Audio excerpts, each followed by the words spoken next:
So what's up mga kababayan? Nandito ako ngayon sa loob ng kwarto. Ayan, kasama ko si Gedensio ngayon. Alas 5 lang kami ngayon mga kababayan.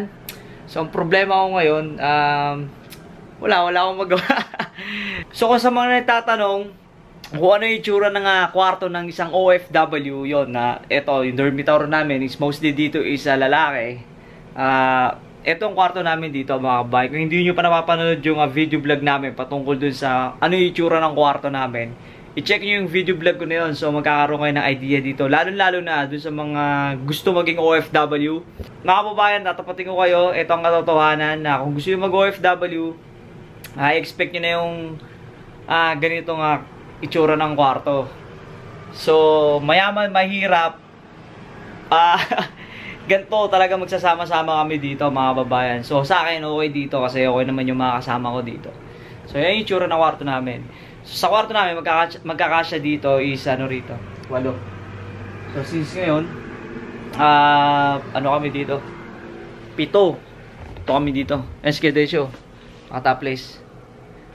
Yun. So ngayon kung matatanong nyo o nasan yung mga ka-roommate ko, may hati sila. So 3 lang kami natira rito. Si Jude nagja-jogging sa labas. Mga babayan, kung tatanungin nyo, ang higa namin dito is double decker. So nasabi ko na to nung mga nakaraang video vlog ko.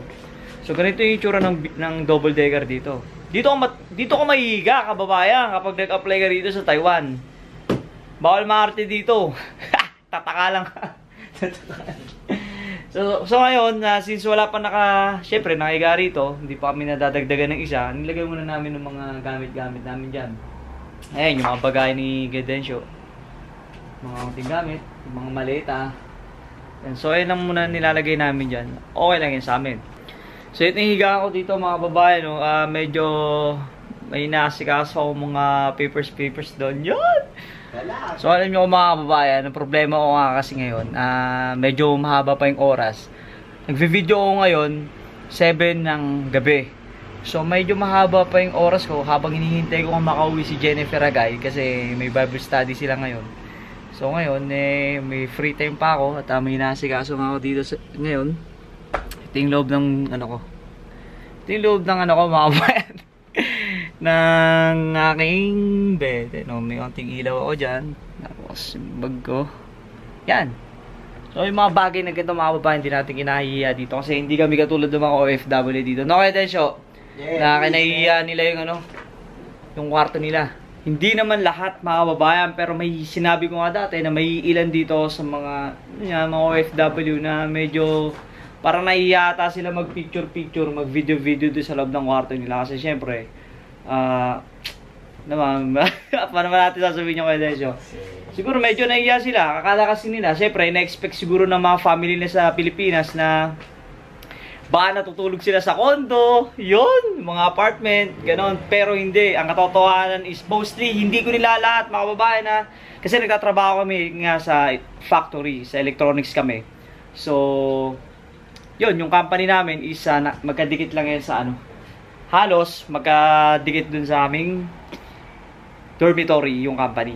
So, sabi ko nga, hindi lahat ng trabaho sa Taiwan is pare-pareho. Merong caregiver, caretaker, family business, merong yan nga, electronics. Kung may tawagin dito sa Bakalan, which is malaki ang kita sa Bakalan, meron din mga tinatawag dito na mga tailoring. Siyempre, papakita ko rin sa inyo, pinakita ko na ito nung nakaraang video vlogs ko. Yan, ito yung aming mumunting lamesa. Yan, ito yung mga dyan nilalagay mga utensils namin. Tapos, meron kami ditong share na cabinet. Pasok kayo sa damitan ko mga kababayan. Ito yung damitan ko. So ito yung jacket na madalas kong ginagamit sa labas. Ito yung mga jackets ko. Makikita nyo lalo't ngayon winter. Ito yung mga sinusuot yung jacket. Ito yung uniform ko. Ito, uniform ko. Tapos papakita ko sa inyo yung hallway namin dito mga kababayan. Kung ganito yung itsura dito sa loob, syempre boys room to eh.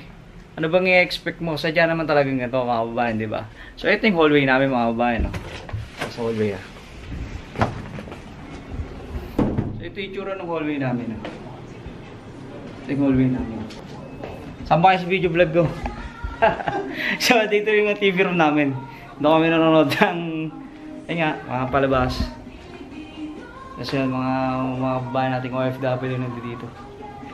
Yan, TV room namin. Common area yan, mga babae. Kung saan, yun nga, pag may gusto kang magpahinga, kausapin yung family mo. Tapos try natin pumunta dun sa sa laundry. So dito yung namin mga babae. Parang syong-syong rito. At yung mga dito kami nandiligo. Araw-araw dyan ako naliligo. Shower room namin to. Ito kami naglalaba mga babae, no?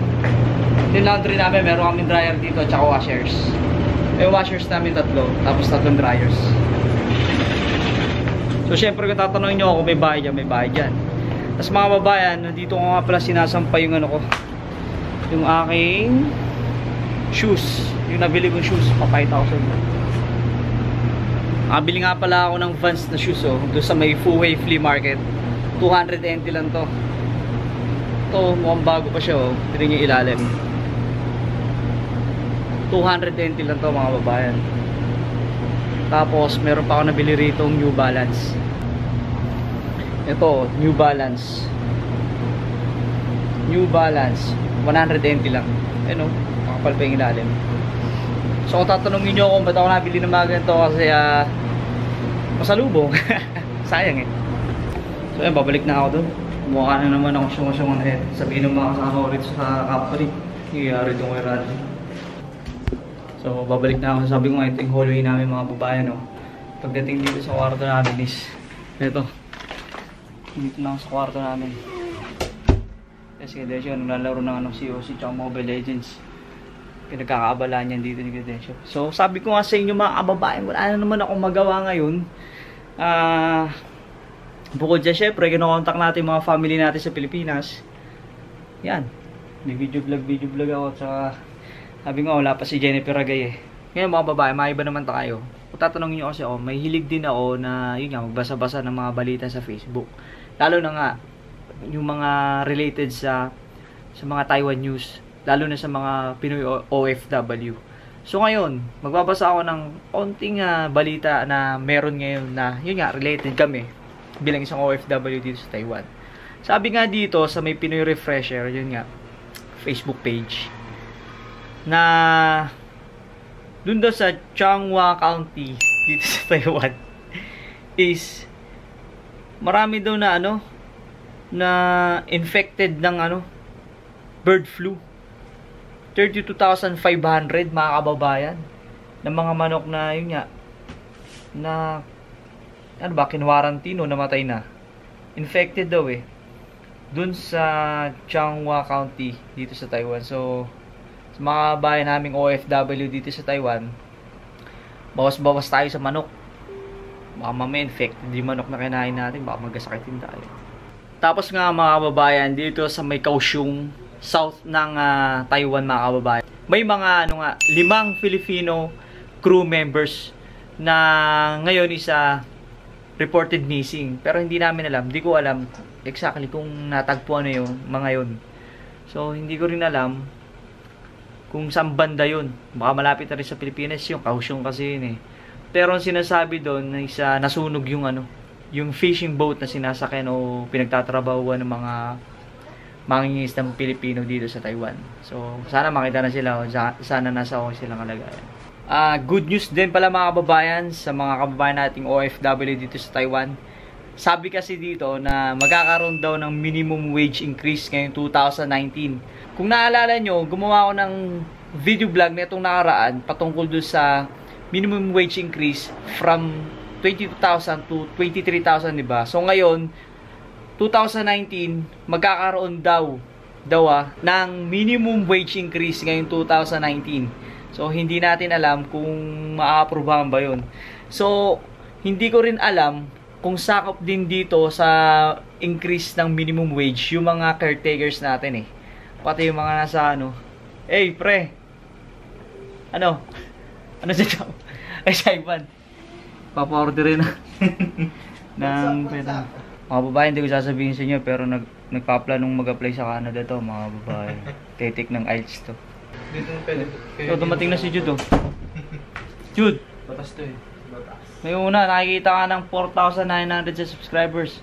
Takbo tayo guys, takbo. Si Jude. Mga babae, isa yan sa mga ginagawa ng mga... Oh. Pag may tanong ka pre, try, baka may matulungan kita sa mga tanungan mo. Ay mga babae, si Jude. Jude, saan ka nag-jogging? Sa B1, Building A. Pagod? Building A. Yan si Jude. So kasi mga babayan, sabi ko nga, iba-iba yung policy ng mga company sa mga babayan. Sa company namin ngayon, so marami mga changes dito. Siyempre yung iba, isa against, may iba naman na okay lang. So Jude, ano ba masasabi mo sa bagong policy natin? Big no-no sa akin yan, Brad. Ha? Big no-no yan, big no-no. O si Jude, big no-no. Sa akin ano ako, safe to say, neutral lang ako ngayon. So, kasi syempre si Jude, may isa mga policies kasi namin dito ngayon sa companies, may maraming mga changes eh. Yung mga changes na yan, hindi applicable sa lahat, Jude, no? Hindi talaga applicable. Sa yung iba, okay. Sa iba, hindi okay eh. Sabi ko nga mga babayan, kapag gusto mong maging isang OFW, kailangan marunong kang mag-adapt sa mga changes, sa mga bagong mga policies na nakaugalian natin sa Pilipinas, tapos pupunta ka rito sa Taiwan. So yun nga mga babayan, natatapusin ko na itong short video vlog ko patungkol to sa walang magawang video vlogger dito sa Taiwan. At yun nga, sana nasa mabuting yung kalagayan mga babayan. Nasabi ko nga sa inyo sa March, siguro mga March 1, no, may announcement akong gagawin mga babayan. Sana magkaroon ulit ng ano ba yun? Sana magkaroon ulit tayo ng meetups ng mga video vloggers dito sa Taiwan sa March, darating na March. So mga bayan, mula nga dito sa kwarto namin, room 202. Papaalam na ako ulit. See you na lang sa next video vlog mga babayan. Kung bago ka rito sa YouTube channel ko, itong YouTube channel ko isa patungkol to sa mga buhay ng OFW dito sa Taiwan. Pasensya na sa kakulitan ko mga babayan, wala akong masyadong magawa ngayon eh. Stay safe mga babayan, God bless.